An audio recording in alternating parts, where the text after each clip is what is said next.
Tiyak na matutuwa na naman ang mga motorista dahil isa na namang big-time rollback ang inasang ipapatupad ngayong linggo ng mga kumpanya ng langis. Hanggang 2 piso raw ang posibleng bawas presyo sa diesel at gasolina. May ulat on the spot si Bernadette Reyes. Bernadette? Pia, magandang balita sa mga motorista. Sa ngayong araw, inaasang magpapatupad ng big-time rollback ang mga oil companies. Ayon sa industry sources, humigit kumulang piso ang bawas presyo sa kada litro ng diesel. Halos 2 piso naman ang bawas presyo sa unleaded gasoline. Simula Abril, mahigit 10 beses na nag-rollback ang presyo ng petrolyo sa bansa.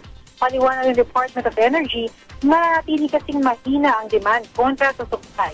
Mabagal kasi ang paglago ng ekonomiya ng mga bansang matataas ng pangangailangan sa langis tulad ng US, China at mga bansa sa Europa. Sobra rin ang produksyon ng mga bansa nag-e-export ng langis. Dahil malaki na ang bagsak presyo, maaaring biglang tumaas ang bentahan para mapanatili sa $100 per barrel ang presyo ng langis.